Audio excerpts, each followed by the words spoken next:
Isang dasal ng pasasalamat na malaki sa Diyos.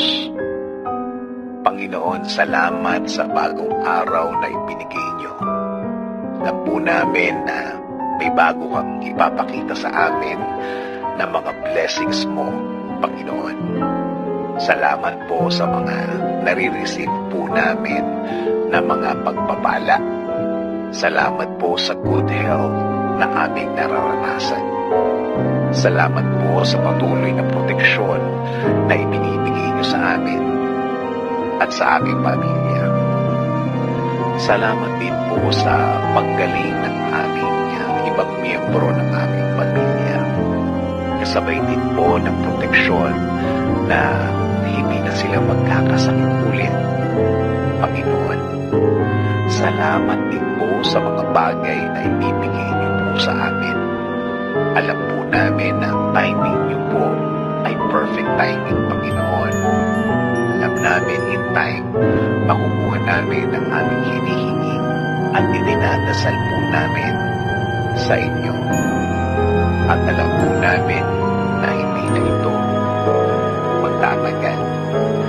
Naniniwala rin kami na ang lahat ng pagsubok na nararanasan namin ay bahagi ng pagtuturo sa amin na may mga leksyon kami matututunan along the way at kami ay mas magiging mabuting mga tao, mas mabuting mga magulang, mas mabuting anak, at mas mabuting Pilipino.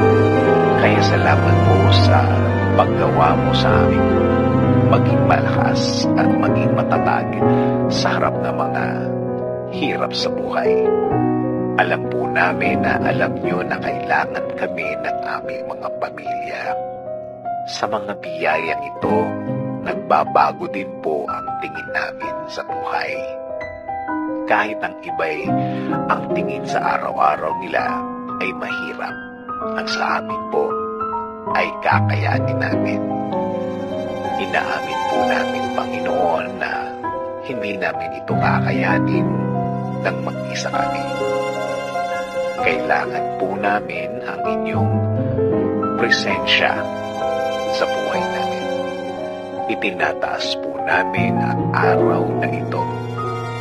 Kami po ay patuloy na magtitiwala at maniniwala na kami ay nasa ilalim ng inyong pagmamahal at pag-ibig.